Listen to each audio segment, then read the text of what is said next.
This is Friday, June 13th. Partly sunny skies with isolated showers, 88 to 92 this afternoon. Easterly winds up to 10 to 20 miles per hour and gusty. Partly cloudy with isolated showers, upper 70s tonight, still a bit breezy.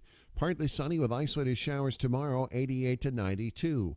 A few clouds tomorrow night, upper 70s, and partly sunny with isolated showers, 87 to 91 on Sunday. Rip current risk will be moderate today at most area beaches.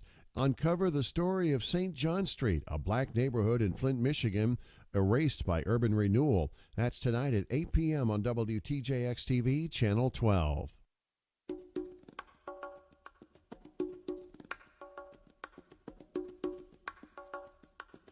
WTJX 93.1, Charlotte, Amalia, your NPR station in the Virgin Islands. The views and opinions expressed on Analyze This are entirely those of the on-air participants and do not reflect those of the station's board, management, staff, or underwriters.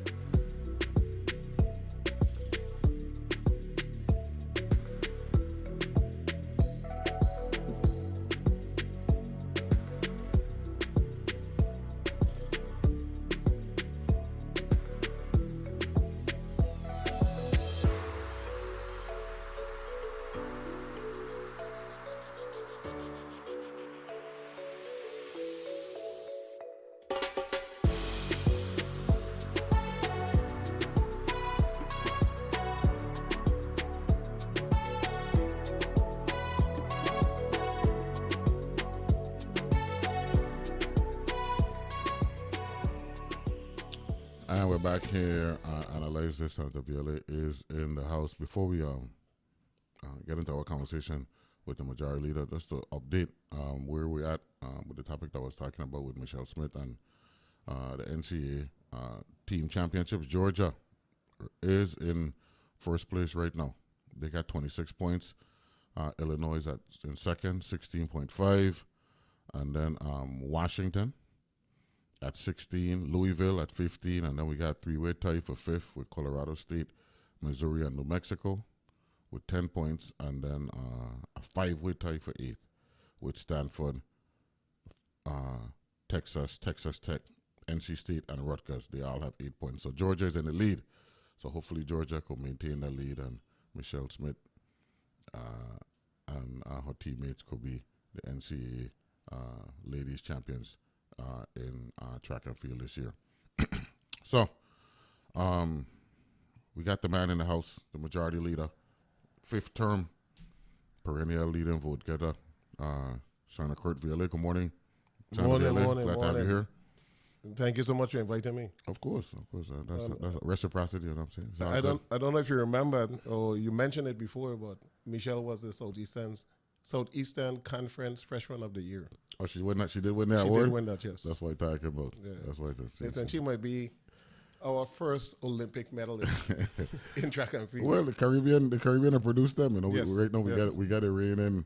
The girl from St. Lucia. Julian Alfred, right? Yes. She won the gold medal last year, you know what I'm saying? And Jamaica has always been a dominant. Oh, Jamaica is but the Eastern Caribbean now, we started to step up. Yeah. So that's a good. It's a good thing.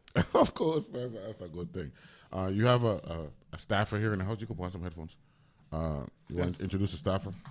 Miss Janella Jan started working with me this year and doing a phenomenal job. Let me see. Good morning. Hold on there. Let me see. Take that one there. Good morning, everyone. Good morning. Nice to meet you. Nice to meet you too. Okay, good. Enjoying the gig? I am very much. What's the role? Communications manager. Communication manager. Okay, good thing. Do a little bit of everything. Yeah. So, talk about the organizing window and how that went through and how you end up being a majority leader. A very interesting story. Very interesting. I don't think you have enough time to listen to the whole story. Yeah. Pull up the mic so you go lean back because, I got a psychiatrist coach there for you. So I know, but I don't want to get too comfortable. People doing cartoon with psychiatrist coach. I see that. I don't want to get too comfortable. I saw that 340 comments. Yes, I want to make sure I'm sitting and not lying. They gonna picture you how they want. They got a picture with me and the governor. And they got Doc James there. And I was like, yo, that's Doc James. That ain't me. You know what I'm saying? So I got to hand them there, them big thick hands. Yes. Like, you're the dark version of Doc, come on. That was funny, but shout out to 340 Comics. But majority leader.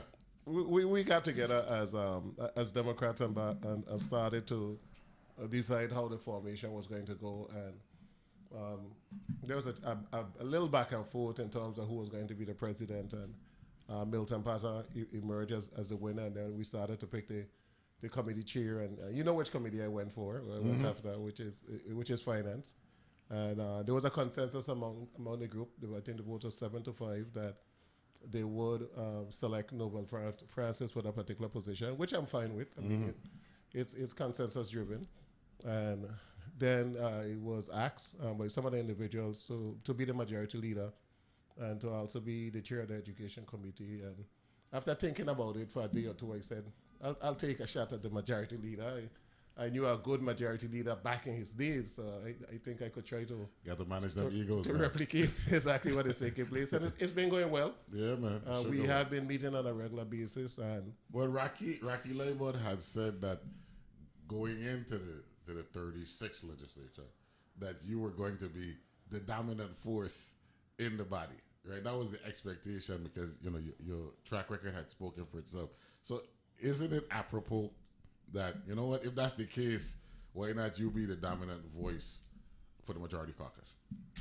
And I think it's very important, especially if you look at the separation of powers doctrine, that you need to have a very, very strong Senate.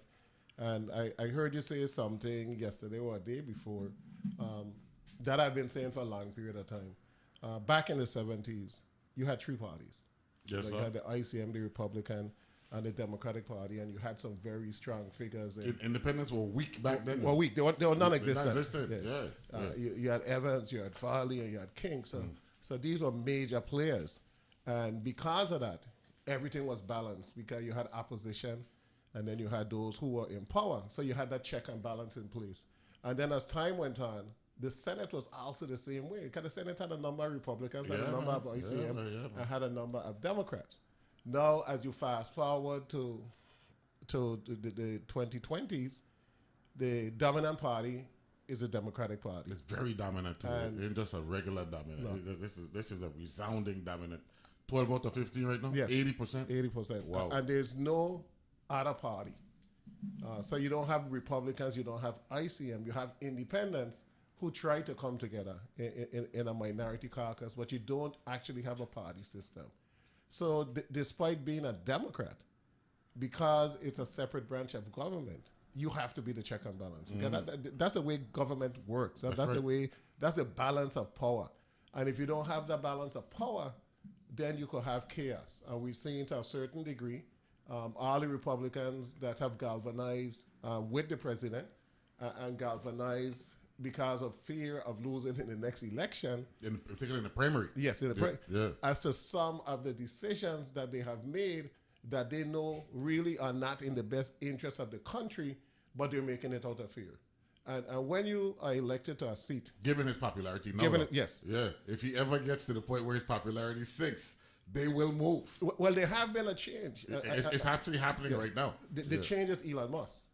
Because Elon Musk literally said, I'm going to finance whoever I need to finance to make sure that You the know, just president... backtracking a couple days ago. But now he's... He already said he already let me know it's a threat. Yes. Right? It's a threat. Yes, I agree with that. So now he said, I agree with the observation. The big, beautiful bill, you vote for it. I'm going to make sure I put money up to a candidate that's going to defeat you. Yeah, man. So now it's forcing the Republican Party to rethink what they were doing and to think more logically, despite the fact that Elon Musk's change of behavior was also very personal to him because the president left the electric vehicles out of the budget bill. And he said, hey, I ain't going to get all of that money. I'm not going to support you. I put too much money into your campaign, so he withdrew. In the Virgin Islands now, you have to make sure that the Senate does their job. The Senate must be that check and balance. Whether or not you're the same party, you have to be that check and balance. And as I tell individuals all the time, if something good is coming down to the Senate, I am going to support it. If it's not good, I won't support it, and it doesn't really make a difference who send that particular measure down. No, I'm glad you went there. We can get this out of the way because I wanted to talk politics before we talk legislation and all that stuff. Your situation is unique in that you ran against the current governor, So there's this painting that it's more than just checks and balances. It's personal. What's your response to that? Definitely not. I moved on 1 hour after the results were in. Okay, an hour after the results were in, I called the governor. I said, congratulations, I concede. I wish you well. Any way that I can assist, let me know. And I moved on. I was retired for 2 years.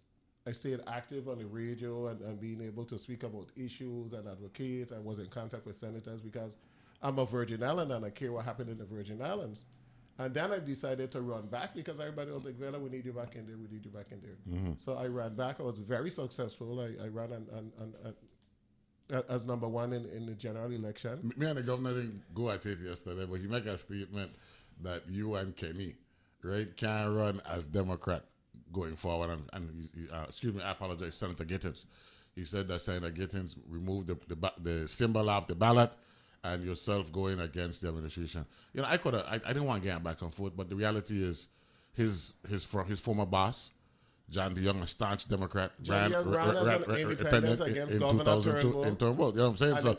So history's repeating itself. Yeah. You know what I'm saying? So I don't know if what he said yesterday, actually historically there's a counter argument for that. Let me put it that way, right? He's entitled to his opinion, right? But the counter argument involved perhaps the most popular Democrat in the body, which is Governor John DeYoung, who ran as an independent and then came back. So get over all of that. Yeah. And he came back and ran as a Democrat and won. In 2006. And served 2 terms. Correct. So just because there's intra-party disputes or conflict, it don't necessarily mean it's going to stay that way going forward for 2026. You comfortable in the legislature? Very, very, very comfortable. I mean, I started serving in 2015 when you were the Senate president for that particular term. I want to get to know that the committee that you're cheering now was what you actually wanted to cheer when you came in 10 years ago, and somebody told you don't pigeonhole yourself into doing that. Yeah. I think you ended up with the health committee. Yes, right, which was good. Which was good. Yeah, because we were able to keep certification with CMS and everything else. We CMS issue and all that stuff. But I wanted to go back to that first term that I served, which was 2015. And who was the Senate president back then? Yours truly. Yourself. Yeah. 31st legislature. What was the state of this government financially? It's the same thing that it wasn't as bad. No. Where we are isn't as bad as it was back then. Okay. The Senate president, the governor stated we were on the brink of financial collapse. I'm starting to think that may have been an exaggeration, right? And we had a problem with the governor's statements and his actions because he was sending down nominees with increased salaries, and we had to make a statement. And we literally didn't. We actually, that was when the legislature actually officially became a legislature. Yes. We actually stood up and told. We said no. Yeah, we said and we decided not to act on any of the recommendations that came. We couldn't even get a a meeting with the governor. Yes. We got a meeting that night, though. Yes. You know which speaks to how powerful the branch is. Yeah.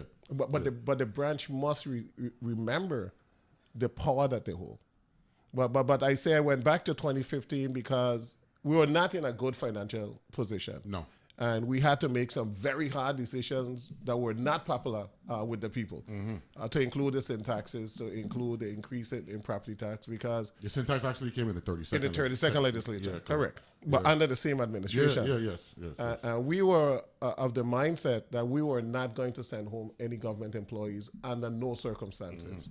And actually was able to withstand, protests and everything else to try to stop us from implementing the sin tax. But we said, no, this is what we need to do to make sure that government can continue to operate.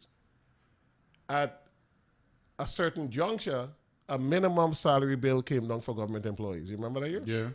Yeah. We actually had one,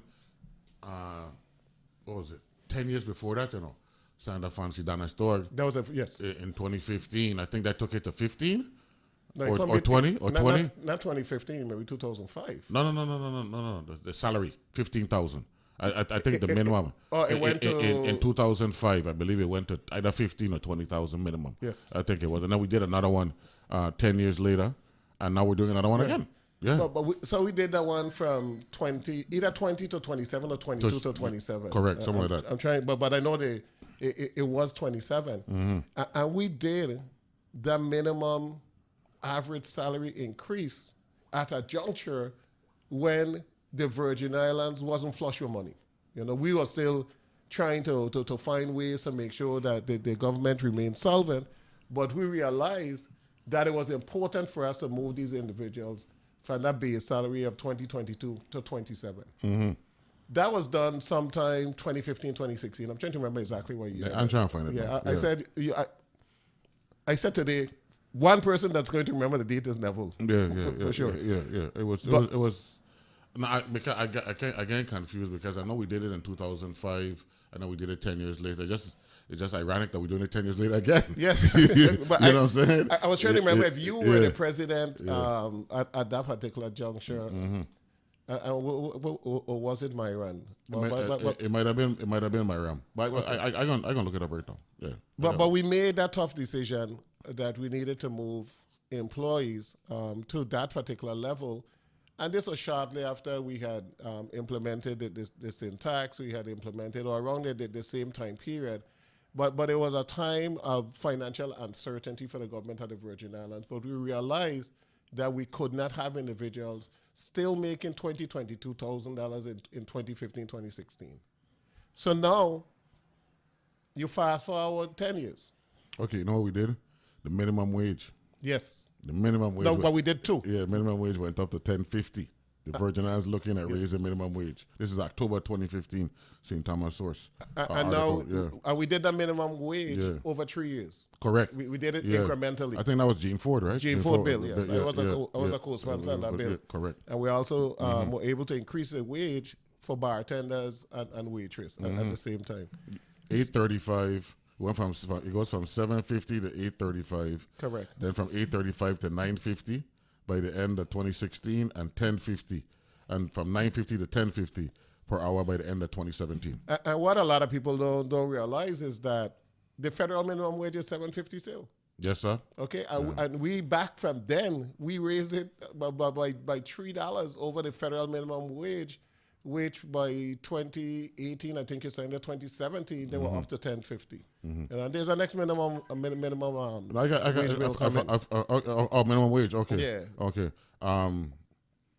But now you fast forward. No. Just to clarify to value what you said, minimum salaries are brought to $27,000 in 2015. I told you it was when you were there. Yeah. So, you're right. But what I was trying, or the point I'm trying to drive home, Neville, is that at a time when the private sector was asking us to send home government employees to shave costs, and we said no, and we implemented measures to keep the government solvent, at the same time we raised the minimum salary for government employees. Well, they were looking at it as an expenditure, but what they didn't realize was that we were actually adding value to the Virgin Islands. And that's why that is exactly what is going to happen again. You got to be able to generate the revenue to meet the obligation. So I'll tell you how we're going to do that now. Oh well, that's what we're there for. I read the article, right, or the press release that was sent out that said $37 million is going to be the cost of the increase. I don't know if you saw the press release. Yeah, I thought it was a little higher than that. That's a number, $37 million. That's a number in the press, $37.9 million. So $38 million. Yes. That's the budget impact. That is the budget impact according to this press release. Yes. Gross impact. Yes. 38 million more. But it is not $38 million. If you break down the figures, there's a lot included in that figure to alarm the public. The figures that I read with the breakdown, roughly 1,300 employees would receive an average wage of $4,000, and that's because you got some people making 34, 32. So. Correct. That's the next thing too. When you're dealing with this, you got to, the differential is different. Yes, totally different. Not everybody making a uniform increase. So you have people making 27, 20, 29. You got people making 34. That's only gonna get $1,000. Correct. The music playing. We'll come back look to over that. Break that down. I know we'll talk about the other issues there as well. We got the majority leader of the 36th Legislature, Senator Kurt Vialet, in the House with his communications director. They're joining us as well. We'll be back right after this.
And we're back here analyze this. We've got Senator Kurt Vialet here in the studio, as well as his staff. Ms. Janice, that's her name? Yes. Ms. Janice.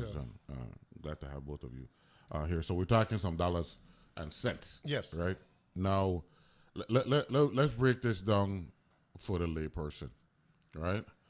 An employee is making $28,000, and we decided, the government of the Virgin Islands has decided we're going to raise the minimum government employee salary to $35,000. That's a 25% raise, right? Mm-hmm. 7,000 on top of 28, right? The same thing, and the reason why I want to go through this is the same thing that applies with the retro payment, right? Out of that $7,000, right? The government is a beneficiary of that. Correct. Right? It ain't just the employee, right? Now, what we try to do, and this is something that I think we need to explain to the government. The government should focus on being a net zero business on a daily basis. In other words, balancing your budget, right? Yes, we would want to see a surplus, but that will happen via economic activity and maybe windfalls and all that stuff, right? But out of that $7,000, you got income tax, Social Security, retirement, health GRS, health insurance. So the net benefit is somewhere around $4,200 thereabouts, right? Because almost a half of it, about 40% of it, right? Yeah. And we call it indirect costs, right? 40 to 46%. 40 to 46%, right? So the question, if we take the governor's position, how are we generating revenues to meet this gap? Okay, but before I get there, because I wanted to really deal with this $37.9 million figure that has been thrown around. Yeah, but that's why I took it down. But it's not 37.9 because what was included, right? Yeah. It said that the cost to raise 1,300 employees is $5.2 million. 5.2 million. Okay, the 1,300 employees that are affected. Yeah. But then what was included that should not be included is salary adjustment for 3,000 additional employees would increase to $12 million. He included that in. So he's talking about those making more than 35,000, which has to be negotiated. So he is saying that when you move the minimum to 35, yes, there are those at 35 right now that have to be adjusted as well. Correct. I think that's a legitimate So concern. he is going with all of them that's 35 and above. Yeah. But I'm going to go back to that legitimate concern. That analysis is based on what though? It would have to go through the union negotiation process because what we did when we raised the base is going to become 35. So every union will now be negotiating with a base of 35 and moving forward. Okay. So he is including some calculations for what that is going to cost. But that is not going to come October 1st because that's the end result of union negotiation and a completed signed package. Yeah. So that doesn't exist right now. And an adjusted salary structure. And an adjusted salary structure. As a result of the minimum salary being increased to 35,000. Now, let me make sure I use the right word. When you look at what we did in 2015, raise it to $27,000. Guess what? Those custodian, food service workers, laborers that was raised to $27,000 in 2015 never received a raise in 10 years. They're still to $27,000 because they never got an increase. So how now are you going to include an increase for everybody and use that as the justification for not moving forward? So they are still at 27,000? They're still at 27. So if they were even getting a 3% every year, a 4%, okay, they'd have been way past 30. Correct. But 10 years they have not received a raise. So when you look at it that way, then they included a 3% increase to the government employee retirement system of $13 million. That's included in the 37. So there's a lot of numbers in there. Okay. So the real cost is the 5.2 million and the fringe, the real cost is going to be less than $10 million. The overall impact? The overall impact to the budget is less than $10 million. The expenditure impact? Yes. Now the key is that the legislation is written, and when I wrote it, I didn't make it immediate because I know that's not feasible. The target date is October 1st. What are we in the middle of? Budget season. When we marking up numbers, when we cutting, we increasing. So we have an opportunity to absorb these numbers into the FY 2026 budget.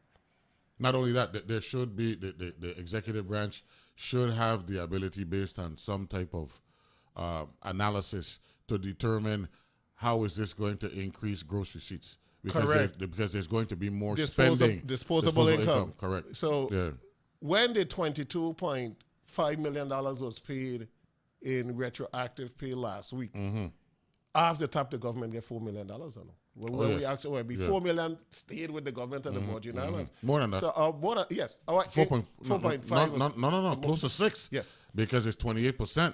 It's a 28% taxation, and 10% is 2.2. 2.2. So 2.2, a little bit less than 2.2. So you had $6 million. 4.4. Just about. Yeah, that's $6 million.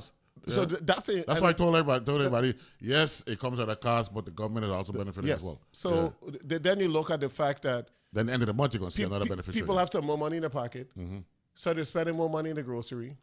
They could go to dinner, they could go to the movie, so we collected more gross receipts. At the end of the month, is a multiple tax, so it's get charged at numerous times. You collected more excise tax. It's a ripple effect. People who are going to buy more beer, they're going to buy more wine. You're collecting more sin tax. So across the board, you're going to collect more money. But right now, we are literally spending $30 million on overtime level. It's a lot of money, man. You cut it by 50% overtime through management, effective management. And hirings. And hirings. You have all the money to fill to fill this void. You have every single dime plus more if you could control overtime. Well, that's why discussion is important, though. You know, so I might have a perspective. Yes. The opposite side might have a perspective. The actual right number is somewhere in the middle. So we got to figure out how do we get there. And to me, that's the biggest issue, and that's what makes governance and legislation so beautiful, in my opinion. You know what I'm saying? But the key and that I said on the floor, and I've spoken to the OMB director.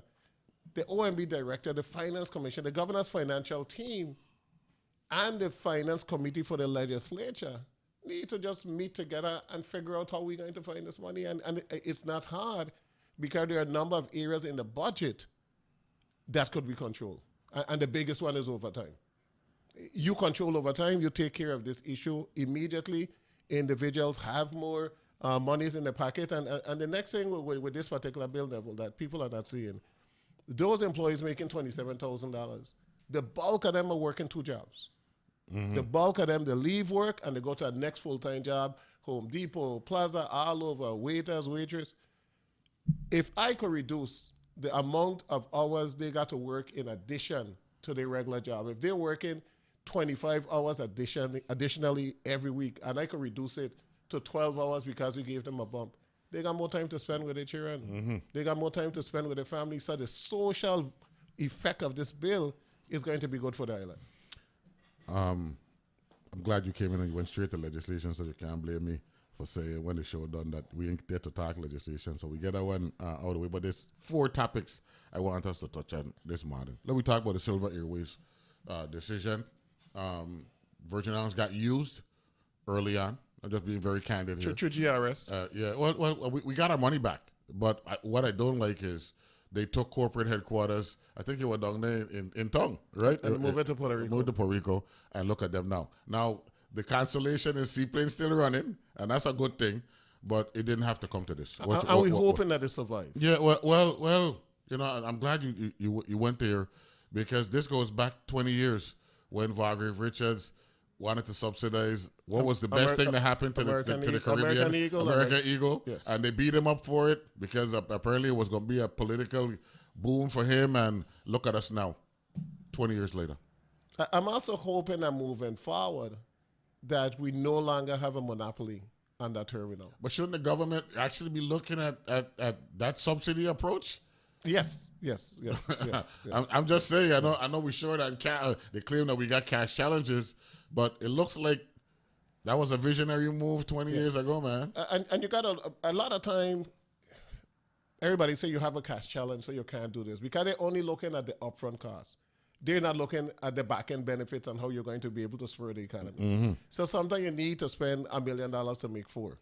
You know, and we need to look at it. I've been telling Investment. Yes. That's what it is. It's investment. Exactly what it is. You Yeah. know, I've been trying to get tourism to get back the partnership they had with the airline from Denmark that was bringing those tourists on a weekly basis here, 150, 200 that would spend money in town all week buying food.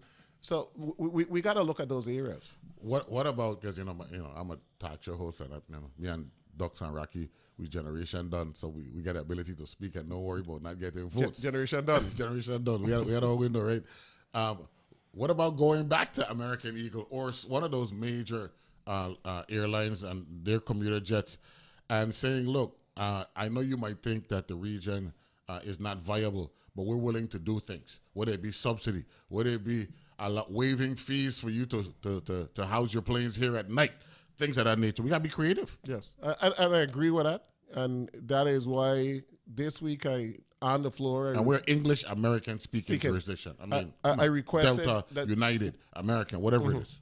I requested that we get a full analysis of the tourism revolving fund, because that is the source that we could utilize to be able to make some of the subsidies. We're now collecting like $47 million a year in the tourism revolving fund. That's big compared to where we were 10 years ago. Yeah, it used to be like 20s, you know. So, but we got to use the money wisely, because the tourism revolving fund have become the general fund. That's Bank 2, and it's being utilized for everything else. But definitely we need an aggressive commissioner of tourism that is going to enter into these type of agreements with the private sector, with the airline industry, But there's and something then else. come to the legislature and say, hey, we need $4 million to do this. But there's something else going on here, Senator Vialet. I traveled last week. I think you traveled last week as well. Yes. Right? The plane was full. That's what I'm going to, right? And it wasn't just that the plane was full. It wasn't like as if it got morning flight and an afternoon flight. These are right next to each other. There was a flight 1 hour after, or hour and a half. Yes. Hour and a half. And these planes are full coming, how you say? Going and coming. coming.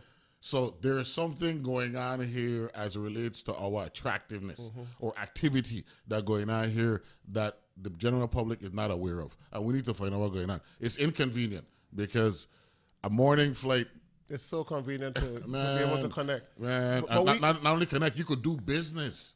We got to find out how aggressively the Division of Tourism is marketing St. Croix and trying to get other airlines to come to St. Well, I Croix. think the same thing What happened. is the approach? No, but I think the same thing going on in St. Thomas. The earliest flight to Miami is a 1 o'clock flight or whatever it is. No, well, you could go Right? Fort Lauderdale at 11 o'clock. Correct. Well, that's all. Spirit and all that stuff. Spirit. Yeah, Spirit. I'm talking about. And then you could go yeah. North Carolina at maybe 11:15. Yeah, and our first flight started in the afternoon. Yes. Right? We don't really have the hotel inventory, but that's still not an excuse. You have a tremendous Airbnb market on St. Croix. Mm-hmm. At one point last year, Airbnb was collecting as much as hotel rooms. This year is now like 2 to 1. Wow. I think we're up to like $32 million, almost $30 million thus far we have collected. Mm-hmm. But the Airbnb market have added to the number of rooms available in St. Croix. So I don't want tourism to continue to use that as an excuse. So even though you're the education chair, and I believe Senator Fredericks is in charge of economic development and all this stuff, there is a across the board commitment with the legislature to look into how we could continue to get our tourism activity and diversify our main flights out of the territory. 'Cause we need morning flights out of the territory. And that's a healthcare issue as well, man. I'm in discussion with CEO Dow on a regular basis, also pushing the Division of Tourism as much as possible to aggressively market St. Croix. Mm-hmm.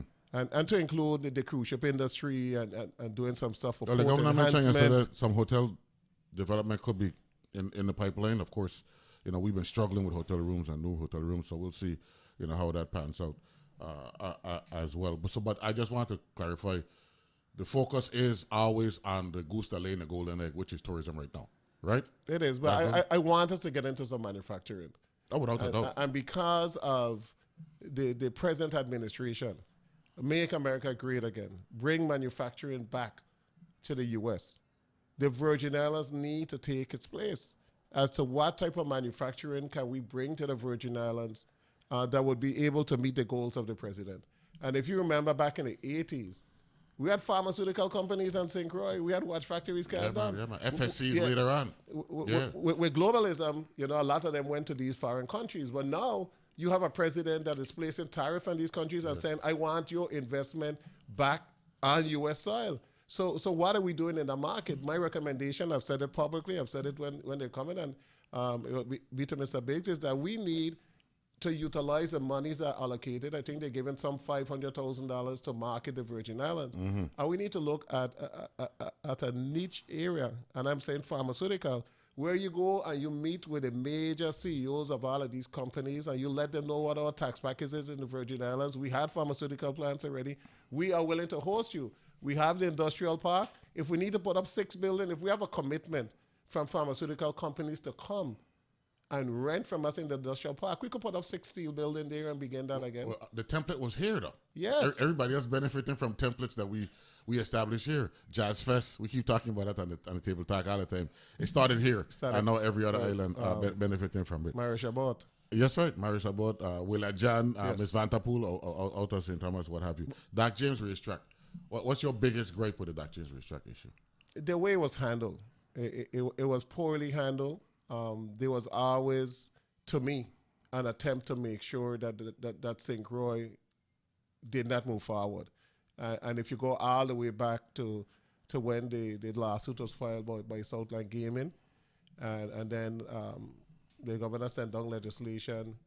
That $5 million is still available to the government of the Virgin Islands? The $5 million is still available. That was a separation payment or something like that? But the $5 million was really a payment that was going to be made to VIGL, because they literally took the St. Thomas track from them with all of the improvements, everything, and they gave it to Southland Gaming to include the permits. So VIGL actually signed off everything because they thought they would have been able to move forward with St. Croix, and they could release everything at St. Thomas in exchange for this $5 million payment. After the bill passed with the St. Thomas track, Government House then said, hey, no, we're not going to give you the $5 million. You got to do X, Y, and Z. Well, the government... It became an argument back and forth. I am a pro-VIGL voice, but the government didn't have a legitimate argument because they were hearing rumblings that has now been proven to be true with the Antigua situation, with the development in Antigua. So the concern legitimately was, if I give you this $5 million, how I know that you're going to truly invest it in St. Croix? That's a legitimate question. We're going to pick it up when we come back. We're going to pick that up. And we're going to talk about the Via 1 RT Park thing, and of course the salary session from last week. Those 3 things in the last segment. We got Kurt Vialet here in the house with Miss John, his communications director, taking notes. Be back right after this.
And we're back here. I analyze this. I'm wrapping up a return week here on the morning show. Let me ask this question with respect to the Doc James thing. Let me get some perspective. After the legislature voted to approve the VIGL deal with the government of the Virgin Islands, Southland Gaming and their entity actually had us to go before the Department of Justice talking about illegal campaign contributions, because the way the law is written, if you get campaign contributions from a VLT operator, that's legal, but you can't get campaign contributions from those who may be associated with a casino. This is all the type of thing that we went through in 2017 that people don't know about. Correct. Right? So they filed a lawsuit in 2018, and they claim that the Revised Organic Act don't allow us to breach a contract, and their argument was based on exclusivity. The fairness to the governor of the Virgin Islands, right? I want to read this to you. Southland Gaming assumed that because maybe they were friendly with the administration, that when they filed a lawsuit, the Department of Justice was going to be favorable for them. But the Department of Justice really knocked them out, right? Here's what they said, right? I'll go back here. They said the contractor may petition the executive director, and this is lottery, right, for authority to contract or subcontract with additional retailers or to increase the number of video lottery terminals in any given year, subject to the applicable law, rules, and regulations. And here's the deal. They shall not operate more than 2,000 video lottery terminals in St. Thomas at not more than 110 retail locations. They talk about exclusivity. And here's what the Brandon Roach administration told the court. The only reasonable conclusion is that the government was no longer bound to exclusivity in the 2003 contract because of the 2,000 VLTs and 110 retail locations. And there is nothing that would prohibit the government from contracting with another company to operate VLTs at different locations not operated by Southland. No provision in the amendment prevents the government from contracting with other companies for VLTs. And I read that because I want to ask this question. If, in fact, the Brian Roach administration position is exclusivity is dead, then their argument from the inception was null and void. They didn't have exclusivity. They did not.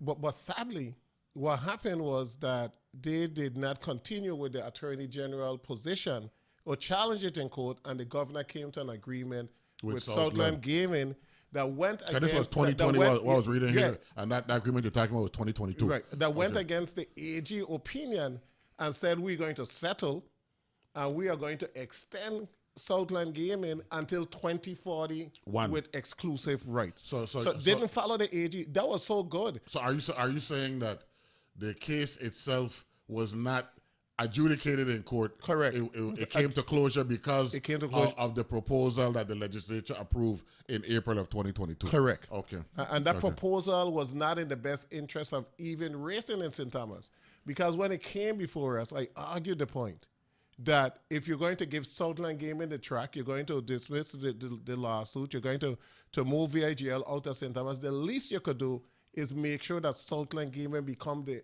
promoter and the operator of the racetrack. Southland Gaming said, no, we don't want to be the promoter.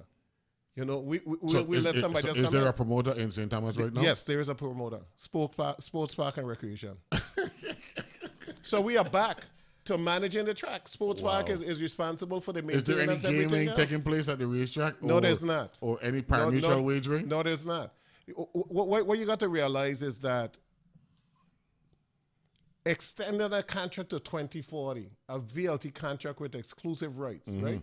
Which is tapping one of the other revenue areas you could have in St. Thomas, which is casino gaming, because they receive millions of tourists every year. By giving them that right, you have locked in like $30+ million a year in revenue that only they could get.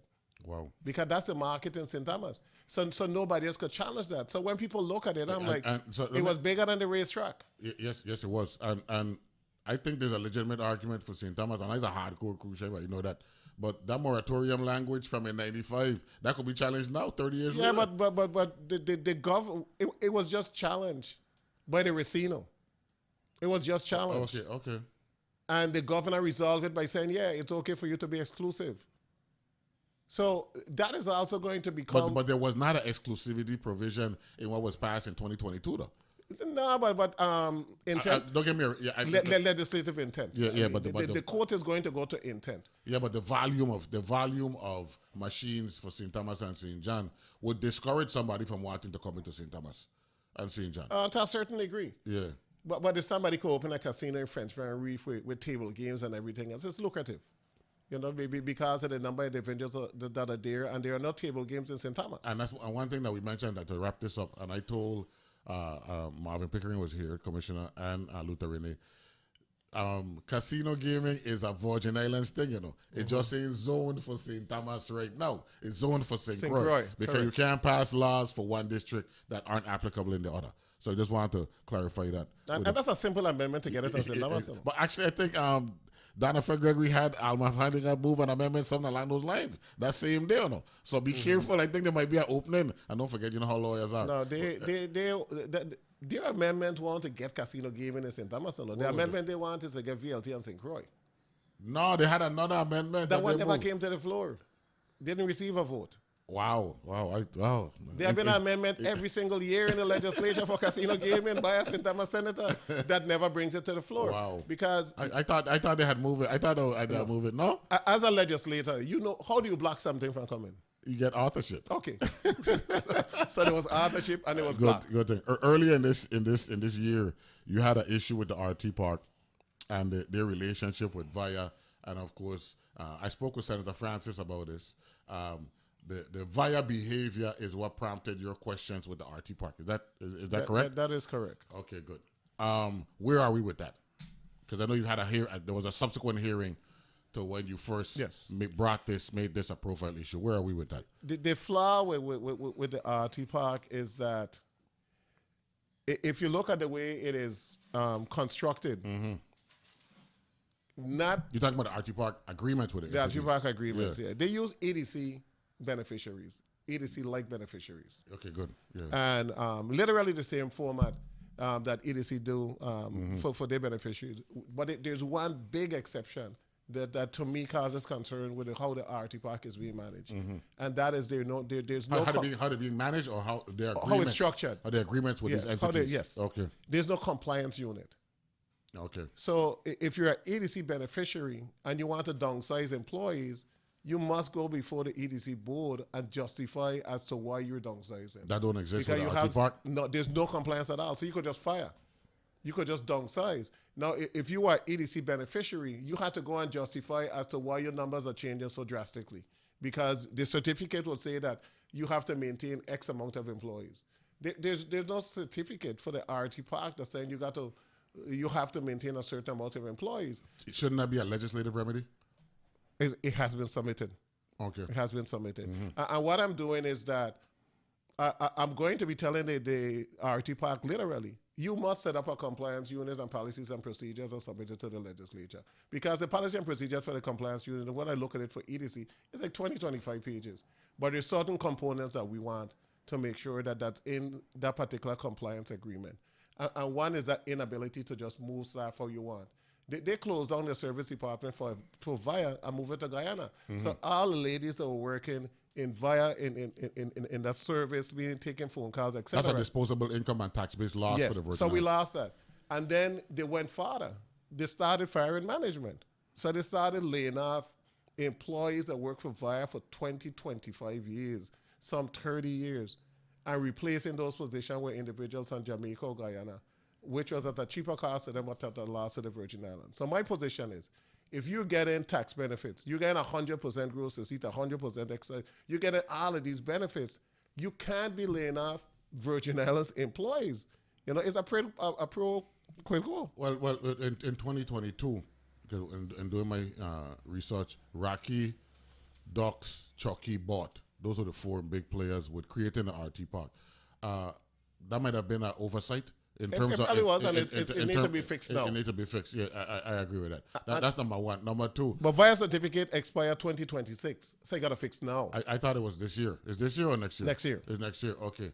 So let me ask this personal question now on behalf of the RT Park. Why you beat up on the RT Park for something David Zumwalt agreed to in 2011? It was a bad agreement. It was a bad agreement. So just because they From inherited, the don't forget, inception, it was a bad agreement. See, that's From how the I was here. inception. Good. So we're not blaming Gillian Marcel, No. our good friend Peter Chapman or Eric Sanye, who did it now. I'm not blaming two of them. Marcel, I can't blame him. But Marcel was a failure at the RT Park. Well, actually, no. She actually stabilized it on them because remember they were Zoom. No, seriously. Remember Zoom out. The Zoom out window was just about spending money and getting the government to pay money. In her window, she was the one who actually explained to the public, it's not a park. It's really a program. Yes. Right. Yes. And then the Peter Chapman window. Peter Chapman brought it up. Generate revenue. Yeah, Peter Chapman but let's was not really ignore the key. though. The big beneficiary for the RT Park is supposed to be the University of the Virgin Islands. It is. And they're generating, and that is they're the making main- money. Yeah. but So maybe we need to talk with the Senate, with they the only- university president as well, not just RT Park. Well, she has to be included in the discussion. Yeah. But they started generating money when Chapman came. Yeah. If you look at the revenue stream to UVI before Chapman is 0, 0, 0, Zero, zero, negative. zero. Yeah. So Well, they it was started actually generating money now. negative, Negative, yes. 0, 0, 0, then positive. Yes. Yeah. So we're at a different point, but I'll be remiss if I don't say that we lost a great opportunity. Can we put legislation? We put a lot of money into the expansion of the RT Park. Right across the street, we're supposed to have the Hotel de Agriculture program. Well, that's an executive branch issue. And that's where we need communication with the leadership of the legislature and the executive branch. The legislature, Iowa, excellent. the legislature was involved. We did everything. No. I had Eric Sanye sit right with you there and say, admit that the Kurt Vialets, the Neville Francis of the world, they are the reason why that 25 to 27 acres, whatever it is, across the street for development is RT Park property now. Site acquisition because of the legislature. And if we're honest, and the story ever come out, the development of the property was killed by the executive branch, where they refused to move forward, even when they had all the investors at the table and everybody was ready to move forward. They said, hey, no, we're moving in a different direction. We're not going to do it. And that was a disappointment because we put a lot of seed money, a lot of money into the development. Only that, I went against the political grain Yes. to make that happen, Yes. and that's unfortunate. Finally, the big issue, the salary thing, caught. I got 14 to nothing vote last week, and I don't know. I don't know if you noticed it, but you came in here at 9 o'clock and you see how fast the flight. Yes. That's why I wanted to have to come for 90 minutes. The same thing with the governor yesterday. Got the time to fly fast, and we're gonna get to break this down in detail like I want. But let me go back to 2020. You win the primary, you dominate the primary, and then subsequently you dominated the general election. I mean, real big margins. But in the interim, Iowa modified 78-78 with 83-84. And Iowa do two things: reduce the review window from 180 to 90 days, and then put in the non-action clause. Explain why, to the best of your ability. It was late. We were going through Was the it process. reaction legislation, in your opinion? They already did, yes. And the reason why was that there was an outcry in reference to senators' salary being increased because it was tied to the At the lowest time, paid Calvert commissioner. White. Yes. Correct, yeah. So, as senators, we didn't believe that we have a right to determine what we should be paid. That's why we passed 78-78 in 2016. So we looked at 78-78 and we said we need to amend it. And we need to reactivate the commission so that we could have an independent group that will analyze what senators and commissioners should be paid. Stop right there. Let me go rapid fire with you. The report that was submitted last year, I believe it was a flawed report. Do you agree? Not agree. Totally agree. It was totally flawed. No. It was really flawed because of the methodology that they used. That's number one. Number two, I take the position how you could send down raises for the governor, lieutenant governor. I told the governor this yesterday. And don't send down raises for the legislature when there was precedent from 35 years before with Farrelly tying salaries of senators to commission. How we can allow that? But the original idea was that you were going to put this group of professionals together and they were going to do the analysis. The group really said, hey, we don't have any time for that. We're going to hire a company. The company used some AI data and all type of stuff to generate That don't a apply report, to the Virgin and Islands. then went on to make it applicable to areas where they have no control over. They can't determine what the supervisor of election is going to make. That's a board. But all of that is included in the report. So what makes it really bad, right, is that you come with this justification for a $42,000 raise that would make the governor the 10th highest paid in the nation. In the nation, higher than Florida and all of those other states that have millions of individuals. And the individual who really pushed the report, Haldane Davies, who sent an email, never called, never said, hey, this important report is there. You should have somebody signing off for receipt of that report. Never did that. And I told the governor, as I said, a document like that, there should have been a public It should have announcement been, that we yes, wrapped that up our we've job. released it, and we submitted- you release submitted the to report. legislature. Finally, though. But quickly, that Yeah. same individual now working for the government I spoke about that. against the law. Yeah, I spoke about that. So let me say this. If the governor signs into law, I got the veto numbers. Of course, 14-0. Now you're gonna be 15 now. Senator, good to see you as usual. Good to see you. Time flies too fast. Nice to meet you, Madam Communications Director. Right, and looking forward to talking with you again, man. For sure, man. Great Looking forward. conversation and continued success in your 5th term as a senator representing St. Croix and the people of the Virgin Islands. Enjoy the weekend, everybody. Happy Father's Day to the brothers and the mothers. Happy Father's Day, everybody. You know what I'm saying? So talk to you on Monday. Bye bye.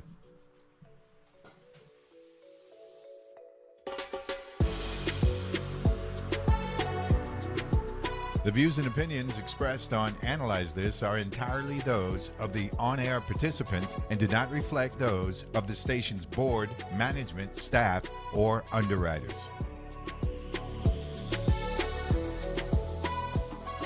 Underwritten in part by